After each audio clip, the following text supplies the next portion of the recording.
सुरक्षित है? नहीं, हिंदू है। सुरक्षित है ना अभी? हिंदू सुरक्षित है? अच्छा, इससे पहले तो हमारे बाबू तिलके नहीं लगाया था, हैं? जनेऊ हम कहियो पहनवे नहीं किए थे, हैं? इतना तो अगर इनसे, हाँ बोलिए बोलिए, का योगी बाबा क्या कर रहे हैं, क्या कर रहे हैं? योगी आदित्यनाथ कर रहे हैं कि 350 पार। अखिलेश ने क्या किया? हम आए, राम मंदिर बनवाए, हमने विकास के कार्य। हाँ, सुप्रीम कोर्ट के जज यही ना थे? सुप्रीम कोर्टवा के जज योगी बाबा थे, ये आदेश दिए थे, है ना?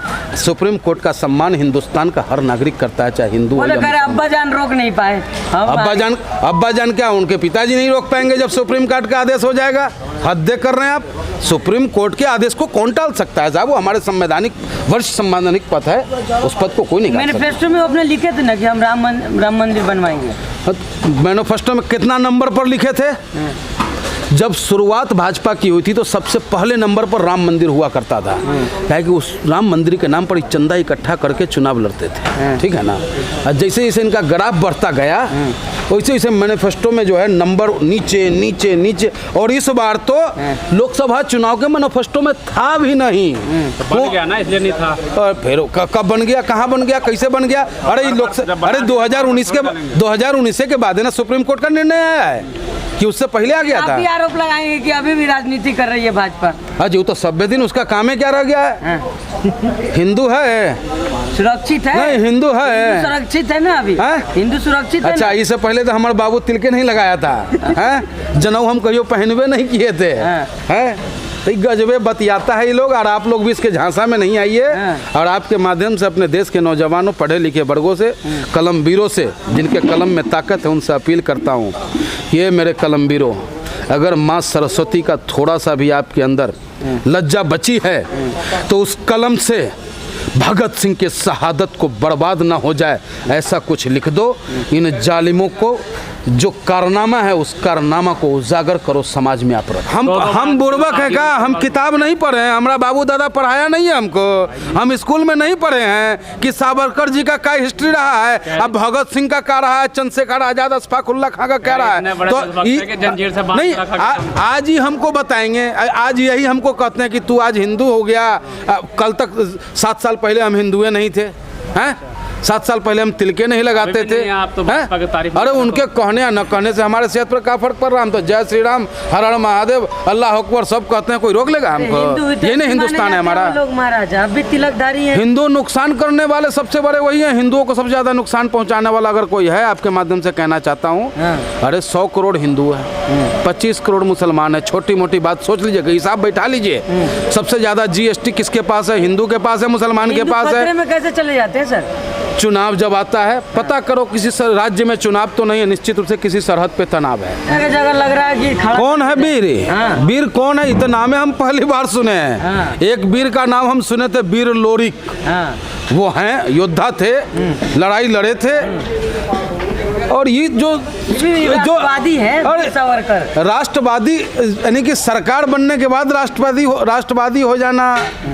जब अंग्रेज था तब संघर्ष करना, जब अंग्रेज था तब लड़ाई लड़ने वाला ही ना वीर कहलाएगा, कि वो वीर कहलाएगा जो माफी मांग लेगा। भैया हम तो किताबा में यही पढ़े हैं कि एगो सावरकर जी थे जो काला पानी में थे, तो लिख करके माफी मांगे थे अंग्रेज से कि हमको माफ कर दो, तो जाके उनको बाहर। गांधी जी के कहने पर किया है उन्होंने ऐसा। अब लीजिए, यानी कि जो बढ़िया काम होगा, या तो जो मोदी जी कह रहे हैं वो ठीक है, या योगी जी कह रहे हैं वो ठीक है, या भाजपा ही कह रहा है। और जितना खराब काम हुआ है वो 17 साल में हुआ है। जितना जो तोप जो खरीदा गया है ना, जितना स्कूल देख रहे हैं, आज जितना वैज्ञानिक है, ये सब मोदी जी आके अभी भर्ती किए हैं। आप भी हदे करते के रास्ते मोदी जी ले जा रहे हैं देश को। हाँ, एकदम में ले जा रहे हैं। देखने अब तो एयरपोर्ट वो उड़ा दिए। फिर यानी कि 1939 में कब, यानी कि 1952 में जाकर के नेहरू जी इसको अधिग्रहित कर लिया था ना एयरपोर्ट को, है टाटा के पास था वो। घाटे का काम मोदी जी नहीं करते ना, वो घाटे के काम तक कहियो नहीं किया, जनता मरे या जाए भाड़ में। सत्ता कैसे बचेगा ओकरे पर बात करेंगे वो। और वीर सावरकर के बारे में मतलब रक्षा मंत्री बोल रहे हैं, रक्षा मंत्री बोल रहे हैं। जी रक्षा मंत्री जी, रक्षा अच्छा, हमारे देश के रक्षा मंत्री आदरणीय राजनाथ सिंह जी हैं, उनका हम सम्मान करते हैं, लेकिन भाजपा का कार्यकर्ता बन के अगर वो बात करेंगे तो हम उसका विरोध करते हैं। सावरकर की याद आने लगे भारतीय जनता पार्टी। अब देखिए, वो तो मनुवाद सोच के लोग हैं, वो तो मनीवाद सोच के ना लोग हैं वो। अब हम सुने थे, आप लोग बुदबुदाइए मत, हम सुन लिए थे कि गृह मंत्री जी बोले कि अनपढ़ लोग देश के लिए बोझ है जी। तो ये देश पर बोझ ही तो पैदा कर रहे हैं कि आज लॉकडाउन हो गया, सारे अभिभावक परेशान हैं। किसी भी स्कूल, प्राइवेट स्कूल ने फीस माफ किया है? किसी सरकार में ताकत मोदी जी या योगी जी में कि वो प्राइवेट स्कूल के स्वामियों से कह दे कि तू, जब मेरा बेटा उस पंखे का मजा नहीं लिया, एसी का मजा नहीं लिया, डेस्क पे नहीं पड़ा, उस ग्राउंड में नहीं खेला, हम फीस काहे देंगे? उसके बाप का राज है, नहीं देंगे फीस। लेकिन इस सरकार का दायित्व बनता है कि सरकार निर्देशित करे उन स्कूलों को कि भाई अभिभावक की कमाई खत्म हो गई लॉकडाउन से, जिसका तनख्वाह 20,000 था 10,000 पे हो गया, जिसकी नौकरी थी उसकी नौकरी चली गई, बहुत सारे आपदाएं आई। तो जब इन आपदाओं से अभिभावक जूझ रहा है तो सरकार की जिम्मेदारी बनती है कि अभिभावक के दर्द को समझे और बच्चा किस तरीके से शिक्षा प्राप्त करेगा, यह भी व्यवस्था सरकार करेगी। पंडित जी, जिस तरह राजनाथ सिंह तो कह रहे हैं कि वीर सावरकर को बदनाम किया जा रहा है, गांधी जी ने उन्हें कहा था, तब उन्होंने चिट्ठी लिखा था, इतिहास को तोड़ मरोड़ के लोग पेश कर रहे हैं। अब वो मरोड़ रहे हैं कि तोड़ रहे हैं, वो तो उनके से पूछिएगा, लेकिन हम तो सीधा सपाट आदमी हैं और सीधा हमको पता है कि एगो वीर थे वीर लोरिक जी, एक शहीद आजम थे शहीद आजम भगत सिंह जी, और एक थे गांधी जी जो लाठी और राम के सहारे अंग्रेज को भगा दिए थे। ये वीर जिसका आप नाम ले रहे, इसका नाम तो हम लोग माफी वीर के नाम में सुने थे। गांधी जी लाठी से थोड़ी ना भगेंगे, ये जो थे 2 बार आजीवन कारावास में हुआ। गांधी जी उस जेल में जाते थे जहाँ किताब लिखते थे, इनका तो हाथ। अब बताइए ना, जब गांधी जी का जब का नाम ले रहे हैं भाई साहब, उस टाइम में वो साउथ अफ्रीका में थे, कहाँ आप भी उन्हीं के भाषा में समझ रहे हैं। जब वीर सावरकर जी जेल में थे तो गांधी जी साउथ अफ्रीका में थे, और उस टाइम में महात्मा गांधी जी को कोई जानता भी था क्या? महात्मा गांधी जी को उस टाइम में हिंदुस्तान की राजनीति में कोई जानता भी था? नेशनल मीडिया तो साबित करने में लगी। अब लीजिए, जब नेशनल मीडिया गोद में बैठ गया है सरकार का, तो हम आप क्या करेंगे, है? लेकिन महात्मा गांधी जी को लोग तब जाना जब बिहार के पश्चिमी चंपारण से वो सत्याग्रह आंदोलन किए। वीर सावरकर ही राष्ट्रपिता, फादर ऑफ नेशन। अजी हम ही कह रहे हैं कि अगर आपसे गलती हो गया ना, गलती से फिर दोबारा सरकरवा बना दीजिए, तो आप ही कहिएगा नाथूराम गोडसे जिंदाबाद, महात्मा गांधी मुर्दाबाद। समझ में आया? ये उल विचार के लोग हैं, समझिए बात को। अच्छा, और नहीं समझे ना तो ये नुकसान हमरे नहीं आप सबको है। अच्छा जी, लखीमपुर कांड को दबाने के लिए, कश्मीर में जहाँ आतंकी हमला हुआ उसको दबाने के लिए सही पकड़े हैं आप। ये वो सरकार है कि सरकार की तरफ जब हिंदुस्तान की जनता नज़र उठाता है ना कि सरकार जी हमरे लिए कुछ किए हैं, तो तुरंत दूसरा मुद्दा देता है। देखा नहीं, सरकार बनी, जनता सोचा अब 15 लाख आएगा, तो गए सुनो पहले जनधन खाता खुलवाओ, महीनों लाइन लगा रहा, कभी आधार कार्ड नहीं, कभी ये कार्ड नहीं, उसमें लगे रहो लाइन में।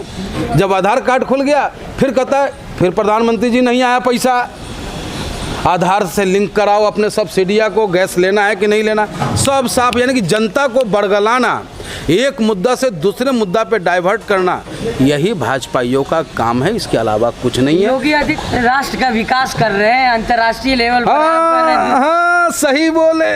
जब पाकिस्तान से जंग होता है तो गोदी मीडिया लड़ता है, और जब चाइना से जंग होता है तो हमारा जांबाज फौजी किसान का बेटा लड़ता है। ये लोग फर्जी आदमी, फर्जी लोग, फर्जी बात करते हैं। प्रधानमंत्री तो जाते हैं ना बढ़ाने के लिए, अपना टीआरपी बढ़ाने जाते हैं। जाना था रक्षा मंत्री जी को, कहा कि रुको हम जाएंगे। अरे जिसका 10 कितना विभाग है आपके पास बताइए, कौन है वित्त मंत्री, कौन है नाम मालूम है? नहीं ना, आपको मालूम है कि आप पत्रकार हैं भैया, मालूम है वित्त मंत्री कौन है? मालूम है आपको शिक्षा मंत्री कौन है? तो ये स्थिति इस सरकार में, इस सरकार का जो मंत्री है, मंत्री जी को अब पहुंच गए हमारे मोदी जबरदस्ती, रुको भाई तू रुको, तू कहाँ जा रहा है? हम जा रहे हैं टीआरपी बढ़ाना है। प्रधानमंत्री जा रहे हैं ना, प्रधानमंत्री कमाल लेते हैं ना। आप कैसे भूल जाते हो? बात राष्ट्रवाद की जब चलती है ना तो समाजवादियों का खून दौड़ता है, आप कैसे भूल जाते हो? सबसे बड़े देशभक्त तो भाजपा वाले हैं। आप कह दीजिएगा हम मान लेंगे, आप कह दीजिएगा हम मान लेंगे। अरे हम काहे को लेंगे? का सर्टिफिकेट हद कर रहे हैं आप देशभक्ति का और धर्म का। हम आपको बताते हैं, अगर कोई देश का सच्चा संरक्षक कोई था, देश के लिए देश के प्रहरी के लिए कोई सही निर्णय ले सकता था तो वो एक ही नेता था, धरती पुत्र मुलायम सिंह यादव। कैसे आप भूल जाते हो जब वो रक्षा मंत्री थे, उससे पहले जब वो रक्षा मंत्री नहीं थे, उससे पहले जब सरहदों पे हमारा फौजी शहीद हुआ करता था तो उनके अंग वस्त्र को घर भेज दिया जाता था और उनके बॉडी का संस्कार वहीं होता था और इसके अलावा कुछ नहीं। लेकिन जब आदरणीय रक्षा मंत्री मुलायम सिंह यादव जी बने, उन्हीं का निर्णय था कि जब मेरा फौजी कोई शहीद होगा, शहादत देगा अपना, उसके शरीर को सम्मान उसके जिला तक पहुंचाने का काम, वहाँ का डीएम और एसएसपी सैल्यूट देने का काम और जो सरकारी सहायताएं हैं कई गुना बढ़ा करके देने का काम किया। ये लोग तो कारगिल की जंग में जो हमारे फौजी शहीद हुए थे, अपने घर में ही अपने घर को बचाने के लिए, अगर वो भी बोफोर्स तोप ना होता जिसके नाम पर टें टें टें टें करते हैं तो वो भी हमारा और बुरा हाल होता। उसमें शहीद हुए हमारे फौजियों को भी आज तक उनके परिजनों को पूरा न्याय नहीं दे पाए। अच्छा ठीक है, आखिरी सवाल है, उत्तर प्रदेश का चुनाव भी नजदीक आ गया है, योगी जी कह रहे हैं विकास के रास्ते पे हम काम किए, 350 पार हो रहा है। अच्छा जी, तो हम का घास गढ़े हैं पहले 2012 से 2017। हाँ, हम उनको सैल्यूट करेंगे। आप अगर मेट्रो स्टेशन दिलशाद गार्डन से नए बस अड्डे के आगे एगो पिलर लगवा दिए होते ना योगी बाबा, तो योगी बाबा सैल्यूट। एक भी नहीं लगा। एलिवेटेड रोड अगर राजनगर एक्सटेंशन से आगे बढ़ा दिए होते तो हम उनको कहते सैल्यूट। मेरे टोला तो बनवा रहे हैं ना।